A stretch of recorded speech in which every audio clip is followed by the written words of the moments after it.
હવે નેક્સ્ટ ચોથો એક્ઝામ્પલ જોઈશું, પરંતુ એ ચોથો એક્ઝામ્પલ જોઈએ એ પહેલાં થોડું પૂર્વધારણા 6.2 જે છે એની સમજણ મેળવીએ. પૂર્વધારણા 6.2 શું કહે છે? સી, તમને કોઈક બે આસન ખૂણા આપેલ હોય, લાઈક આ રીતે, બરાબર છે. આસન ખૂણા એટલે શું? તમે અગાઉ વ્યાખ્યામાં અભ્યાસ કરી છે. કોઈ એક ભુજ કેવું હોય, બંને ખૂણામાં સામાન્ય હોય અને બંનેનું ઉદ્ભવ બિંદુ પણ કેવું હોય? એક જ હોય. અહીં શિરોબિંદુ O બંને ખૂણામાં કેવું છે? સરખું છે. ઉપરાંત OC કેવું છે? સામાન્ય ભુજ છે. ઓકે, વ્યાખ્યા શું કહે છે? જો બે આસન કોણોનો સરવાળો 180 હોય, જો આ પ્રકારની પરિસ્થિતિ હોય તો તમે જાણો છો તે પ્રમાણે આ બે ખૂણાઓનો સરવાળો કેટલો થાય છે? 180 થાય છે. ઓકે, અને બંને શું છે? આસન ખૂણા છે. OC સામાન્ય ભુજ છે, બાકીના બે ભુજ જે છે એ OCની જુદી જુદી બાજુએ આવેલા છે. દેન બે આસન કોણો જે છે એનો સરવાળો જો કેટલો હોય? 180 હોય તો તેની સામાન્ય ન હોય તેવી બાજુ, એટલે કે સામાન્ય ન હોય તેવી બાજુ એટલે કે OC સિવાયની બાજુ OB અને OA એ એક રેખા બનાવે છે. ઇન શોર્ટ, બે આસન કોણોનો સરવાળો જો 180 થતો હોય, દેન સામાન્ય હોય તે સિવાયની બાકીના જે ભુજ જે છે એ શું બનાવે? એક રેખા બનાવે. એવું આપણે આના પરથી કન્ક્લુઝન લેવાનું છે. ઓકે, હવે આપણે એક્ઝામ્પલમાં જોઈશું. સી, તમને શું કહે છે? આપેલ આકૃતિમાં x + y = w + z છે. તો અહીં તમે લખી શકો x + y w + z છે. ઓકે, આપણે સાબિત શું કરવાનું છે? એ OB રેખા છે, એટલે કે આ જે છે એ શું છે? એક રેખા છે. એના માટે તમારી પાસે બે ઓપ્શન છે.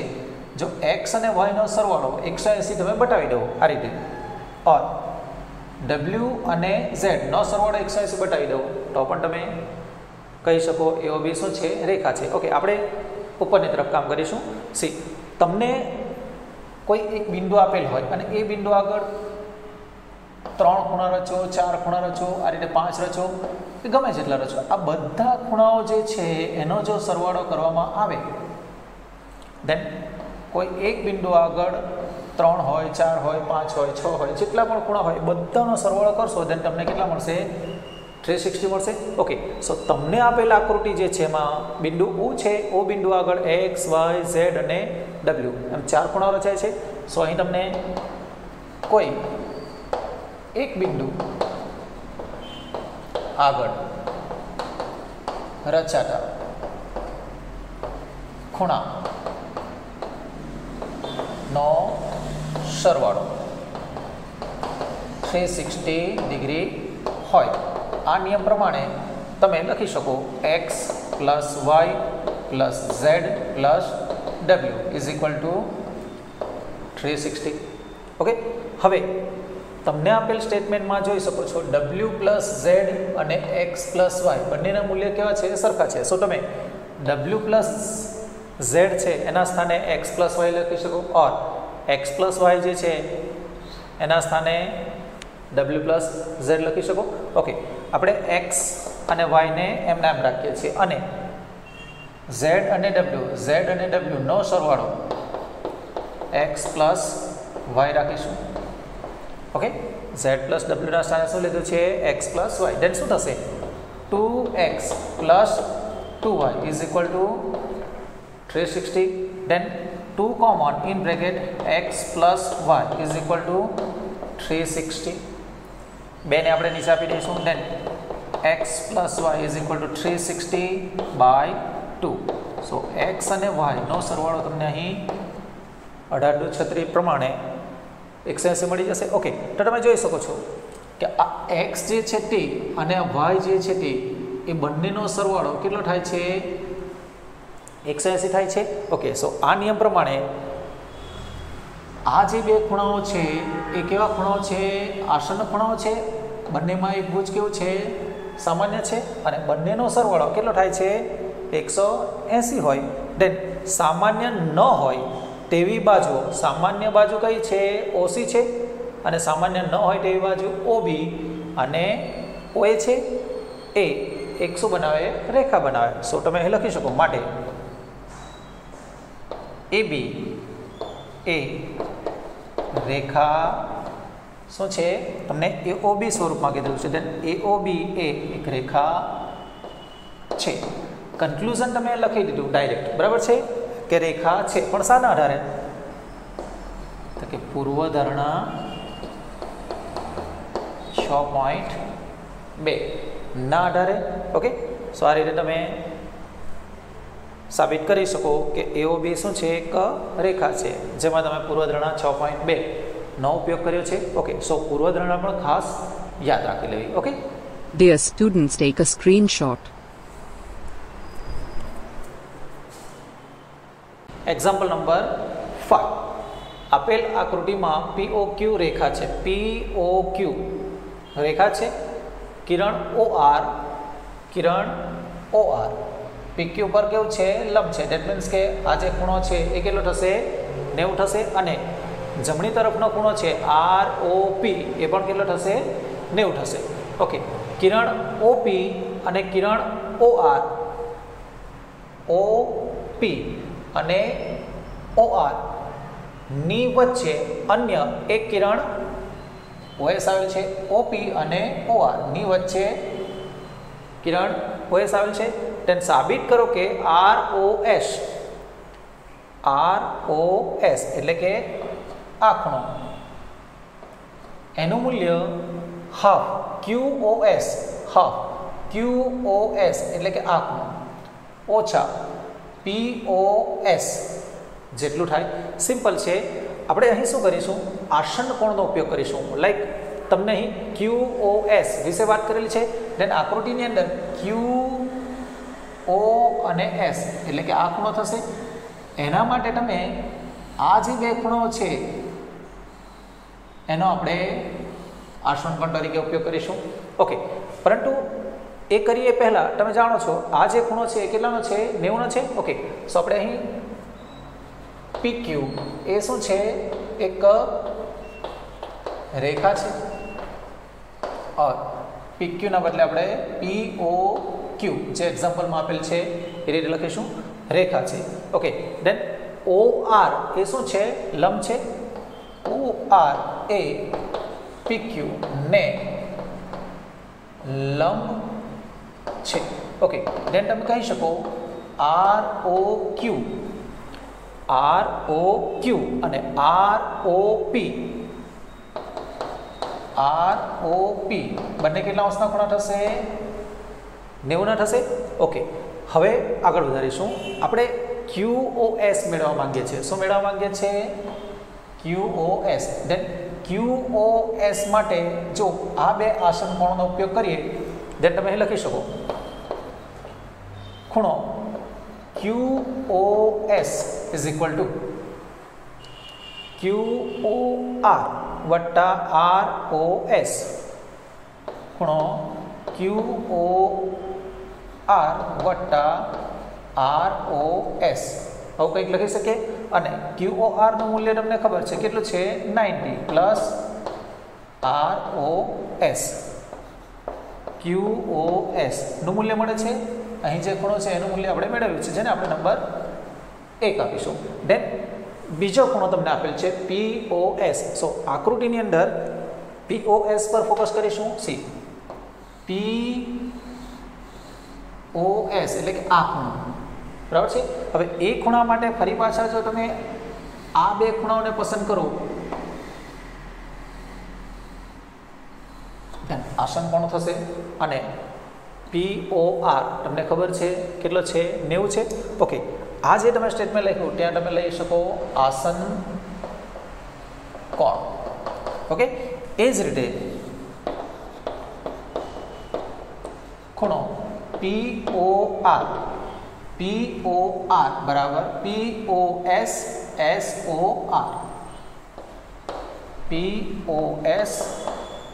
SOR. ઓકે, દેન એના માટે પણ આપણે આસન્ન કોણ લઈશું.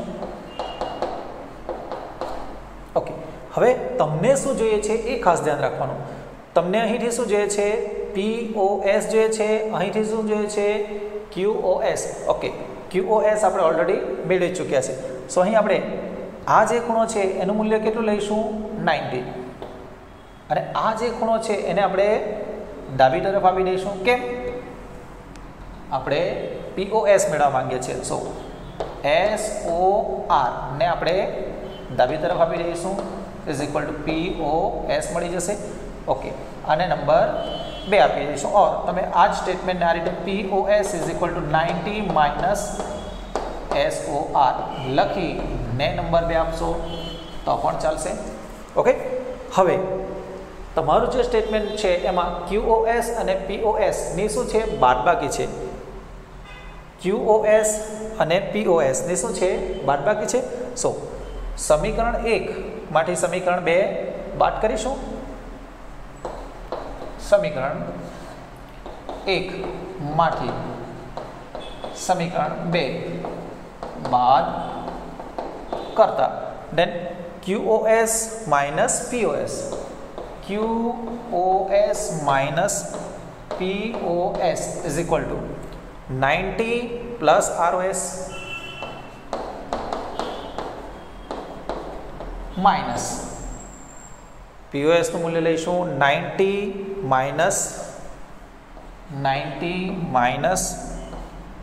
SOR હવે માઇનસ હોય આપણે મૂલ્ય શામાં લીધું છે કૌંસમાં લીધું છે સો કૌંસ આપણે છોડવો પડશે સો અહીં QoS minus POS is equal to 90 plus ROS minus 90 minus minus plus થઈ જશે હવે અહીં જરા ધ્યાન રાખજો ROS અને SOR સી ROS અને SOR ખૂણા બંને કેવા કેવા છે સમાન જ કેવા છે સો આપણે બંને સ્થાને ROS લઈ લઈશું જેથી બંને સમાન દેખાય ઓકે નાઉ 90 પ્લસ છે માઇનસ છે અને એક જ તરફ છે ઓકે કેન્સલ કરી શકો than QoS minus POS is equal to ROS બે વખત છે સો હિયર 2 times ROS થશે ના આપણને શું છે ફક્ત ROS જોઈએ છે સો આ બેને આપણે છેદમાં આપી દઈશું સો ખૂણો QoS minus POS ના છેદમાં 2 આવી જશે સો એંગલ ROS મળી જશે દેન આ જે સ્ટેટમેન્ટ છે તેને આપણે આ રીતે લખી શકીએ આ બે જે છે છેદમાં એને આપણે હાફ આ રીતે લખી શકીએ અને QoS minus POS લખી શકીએ ઓકે અને આ સ્ટેટમેન્ટ તમારે લવાનું હતું ઓકે સિમ્પલ છે બે આસન્ન કોણો લીધા છે બીજું કશું જ કર્યું નથી અને આવું શા માટે કર્યું QoS શા માટે મેળવ્યો POS શા માટે મેળવ્યો દેન તમારી દાખલાની અંદર જે સાબિતકરણ છે એની અંદર તમને આપેલ જ છે QoS અને POS જરૂરી છે સો આપણે QoS અને POS મેળવ્યા છે અને પછી બંનેને શું કરી છે બાદબાકી કરી છે અને સાદરૂપ આપ્યું છે ઓકે સિમ્પલ છે સ્ક્રીનશોટ લઈ લેવો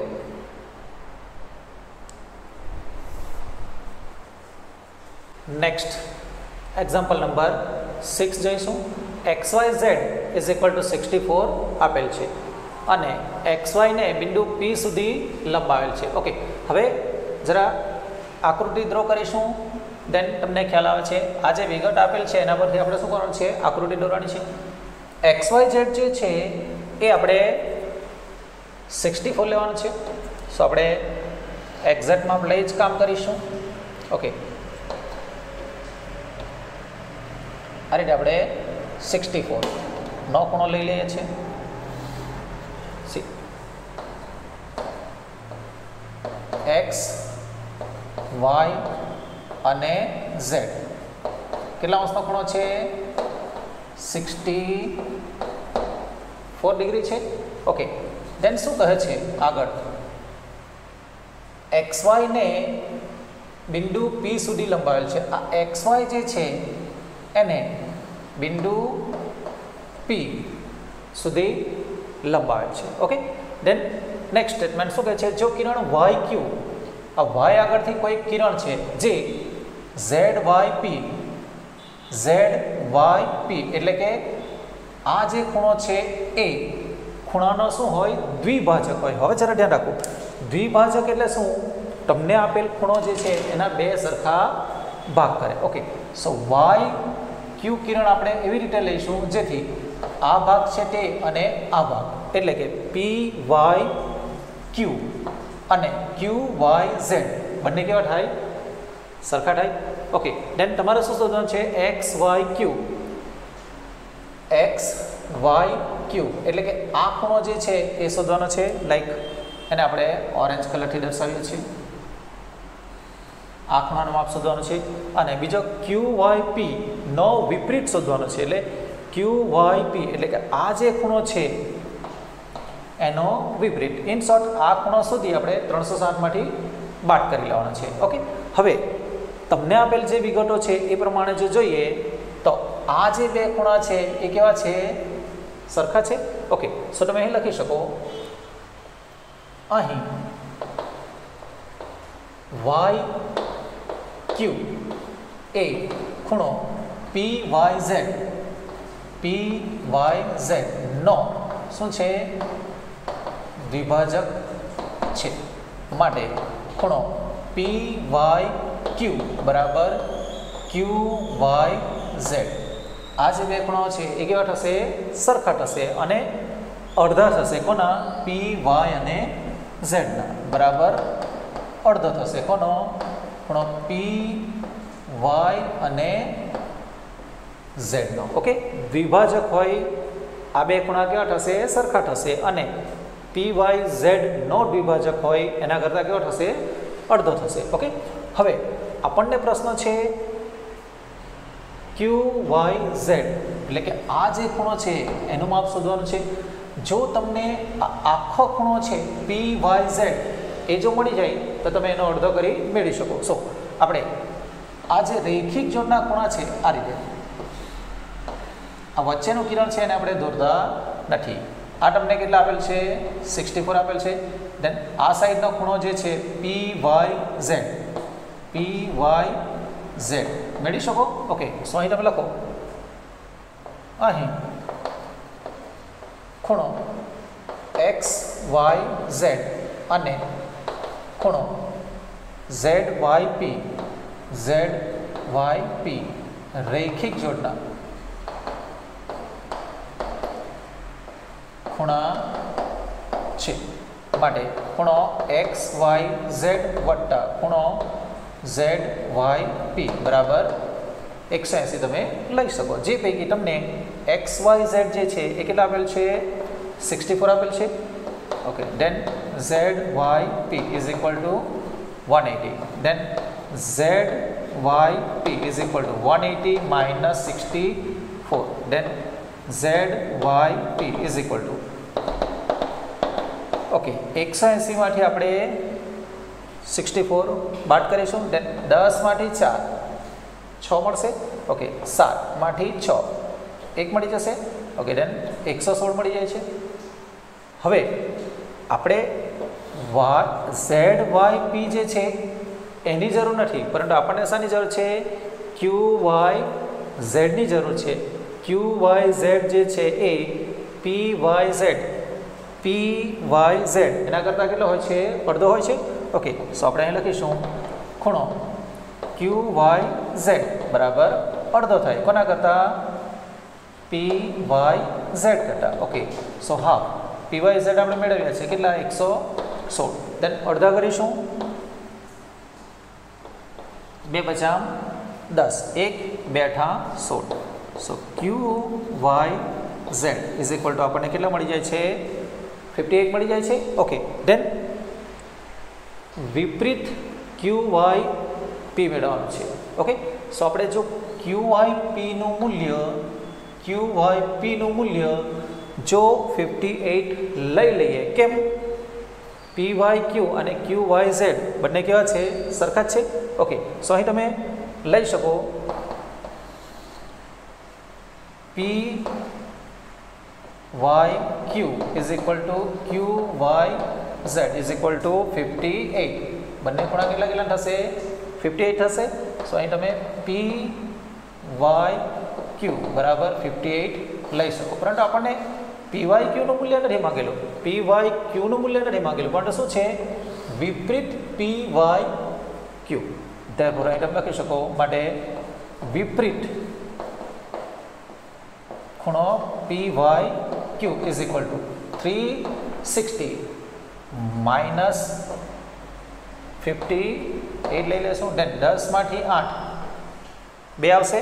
ઓકે, અહીં 5, 5 માંથી 5 0 અને 3. સો વિપરીત P Y Q is equal to 302 degree જેટલો મળી જશે. ઓકે, આકૃતિની અંદર અગાઉ આપણે વાત કરી તે પ્રમાણે ખૂબ જ ધ્યાનપૂર્વક નિરીક્ષણ કરવું અને કયા ખૂણા સાથે સંબંધ ધરાવે છે એ ખાસ જોઈએ. નોર્મલી અભિકોણ આવે, રૈખિક જોડના ખૂણા આવે, દ્વિભાજક આવે, આવા નોર્મલ રિલેશન હશે. ઓકે, સો આ રીતે તમારો અહીં સ્વાધ્યાય 6.1 જે છે એ કમ્પ્લીટ થઈ જાય છે. Okay, Dear students, take a screenshot.